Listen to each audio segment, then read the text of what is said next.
Obviously, food is one of the basic needs that we all have as humans everywhere. And we are all dependent on our natural resources to build a better future. So let's take a look at some of the collaborations happening between Finland and Africa in these areas. In finding solutions to some of the challenges we face, we often create unintended new issues. As we move away from fossil fuels and relying more on sustainable resources like forestry, the way we manage these resources becomes critical. When this need for the natural resources is increased, it also creates the pressure not only towards natural resources, but also towards those people who live in those areas where these resources are coming. And therefore it makes sense that countries work together to find solutions to these global issues we all face. In Tanzania, the government encouraged people to plant trees in response to climate change. These were mainly small plantations owned by individuals, and some complex issues arose. Now they don't have enough land to do agricultural activities. So that was the immediate problem. The second problem that developed afterwards was that the middlemen made more money than the smallholders themselves. At the same time, forest fires kept breaking out on a regular basis. It soon became apparent that it was done deliberately because of conflict between the different stakeholders. The indigenous sell land at a very low price, only to realize that the value of land is higher than they thought before. And when that happens now, they demand back their land by force, and they do that by torching the trees. Some of the owners live in urban areas and were directly affected by the pandemic. Translocal farmers who are staying in the city, and then they're involved with the tree farming as a business. So it was difficult for them to move around since there were a lot of restrictions last year. So at times, some people don't send money on time when maybe the laborers have worked in their farms. So that also causes problems, and among others, it goes back again to fire. When they see they have worked, the payments are not sent on time, they can just retaliate by burning down the trees. In response to this, the College of Business Education in Dar es Salaam, the University of Eastern Finland, and African Forestry brought their unique strengths together in a project called MAKUTANO. MAKUTANO in Kiswahili means gathering. So MAKUTANO is there to look for the ways in which these different actors can come together and collaboratively address some of the challenges which they are facing. The role that African Forestry was given was to behave or to act like a convener or bring in different actors together. My role was to see how we can facilitate those workshops collaboratively. Our role as external actors, as researchers now, have been rather training these conveners and facilitators in Tanzania. The history of the country is more of a top-down approach when it comes to governance.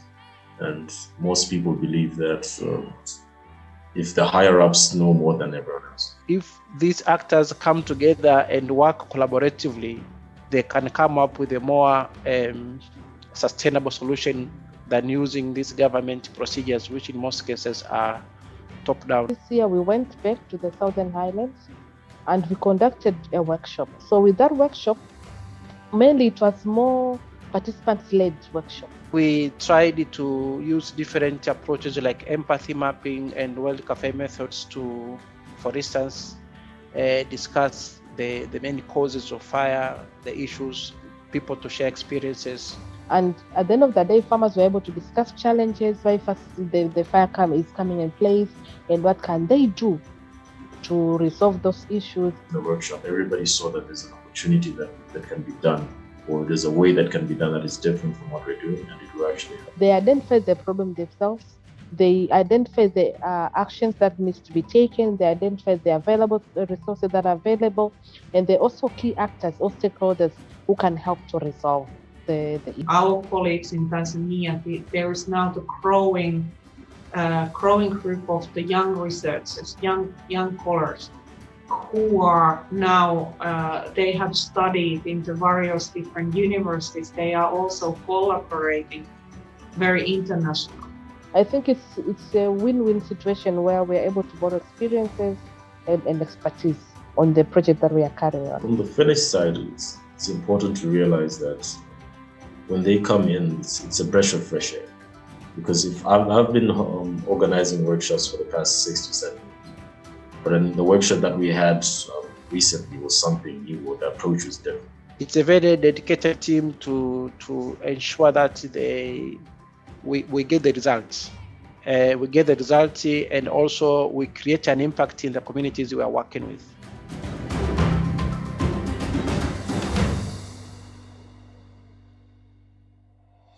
Food security remains a big challenge in sub-Saharan Africa.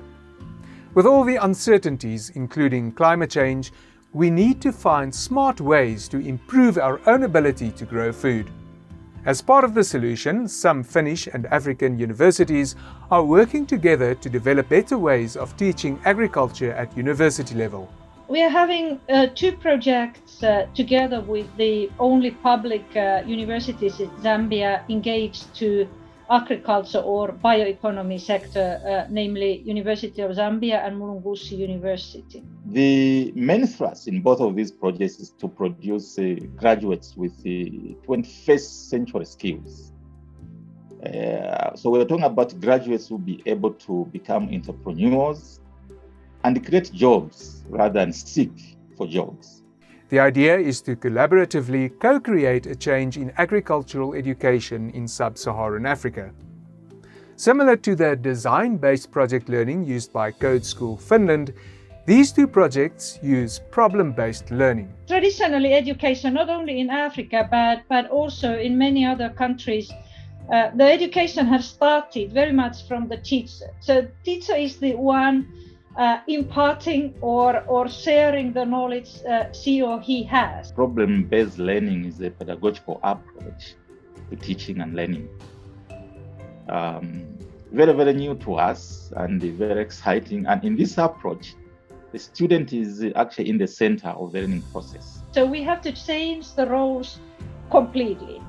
That to take the teacher out of the limelight of the lecture theater and let the students be the performers and move the teacher to the background to be still in the lead of the learning process, but being the one guiding students to allow them to find their strengths and develop their own knowledge, their own skills, and their own right attitude to the work. I think it's an approach that allows students to become innovative, to become creative. It's a fantastic approach. And I'm saying to myself, wow, if we had started using this approach several years ago, I'm sure Zambia would be different from what it is today. Education shouldn't be in isolation. Education is to have a living relationship with the industry and societal actors. Our students are not ready. When they finish school and then they go into industry, they find that there's quite a big gap between what they know, their skill, and the skill that is required by industry. So problem-based learning means basically that industry, in a way, offers small cases which the students, together with the teaching staff, start solving. So producing solutions, ideas, new opportunities for the business, but at the same time having this kind of authentic learning environment where you work with those who will be your future employers. There will be co-creation and innovation processes for the companies. And also they'll be developing and testing of new products for companies, as well as creating new innovation ecosystems.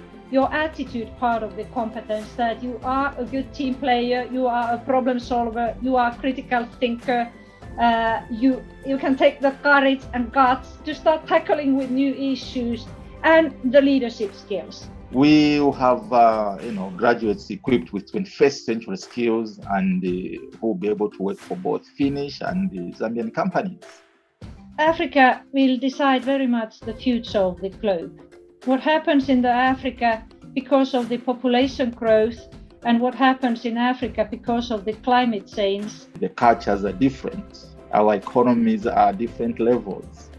The natural resources that we have are different. So literally everything is different. So just these differences make collaboration extremely exciting. As equal partners, learning from each other and recognizing this need of solving the issues, the global sustainability issues together. My dream for the North-South Partnership is to transform the young population in the Southern Partner countries into vibrant dreamers. Young people who can dream big, skilled young people who can create employment, not the job seekers, who are self-starters. So developing this understanding that together, Finland, northern countries, and African countries, including Zambia, that will make the future together. This is the reason we are actively looking for partnerships.